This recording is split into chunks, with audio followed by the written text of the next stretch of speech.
आपण ସମସ୍ତଙ୍କୁ ସ୍ୱାଗତ କରୁଛି ମୁଁ ସ୍ମିତା ଲର୍ନିଂ ପାଇପଲାଇନ ଚ୍ୟାନେଲକୁ। ଆମେ ଜାଣିଛନ୍ତି ଏହି ଚ୍ୟାନେଲରେ ଆମେ ବିଶେଷ ବ୍ୟକ୍ତିମାନଙ୍କର ଜୀବନୀ ବିଷୟରେ ଜାଣନ୍ତି। ଆଜିର ଭିଡିଓରେ ସେଇଭଳି ଜଣେ ବିଶେଷ ବ୍ୟକ୍ତିଙ୍କ ଜୀବନୀ ଜାଣିବା ମାତ୍ର 10 ଧାଡିରେ।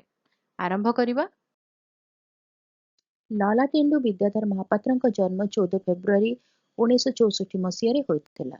ସେ ଲୁଲୁ ମହାପାତ୍ର ନାମରେ ଲୋକପ୍ରିୟ ଥିଲେ। ସେ ଭାରତର ଓଡ଼ିଶାର ଜଣେ ପ୍ରମୁଖ ଭାରତୀୟ ରାଜନେତା ଥିଲେ। ସେ ବ୍ରହ୍ମଗିରି ନିର୍ବାଚନ ମଣ୍ଡଳୀରୁ ଓଡ଼ିଶା ବିଧାନସଭାକୁ ନିର୍ବାଚିତ ହୋଇଥିଲେ।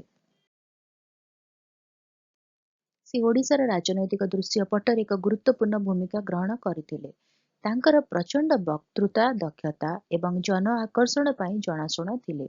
ସେ କୃଷକଙ୍କ ଅଧିକାର ପାଇଁ ଜଣେ ଦୃଢ଼ ପ୍ରବକ୍ତା ଥିଲେ ଏବଂ ଅବହେଳିତ ସମ୍ପ୍ରଦାୟର କଲ୍ୟାଣ ପାଇଁ କାର୍ଯ୍ୟ କରିଥିଲେ।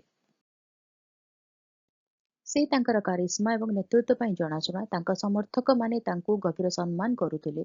ନଭେମ୍ବର 6, 2016ରେ ତାଙ୍କର ଆକସ୍ମିକ ବିୟୋଗ ଓଡ଼ିଶାର ରାଜନୈତିକ ଏବଂ ସାମାଜିକ କ୍ଷେତ୍ର ପାଇଁ ଗୁରୁତ୍ୱପୂର୍ଣ୍ଣ କ୍ଷତି ଥିଲା।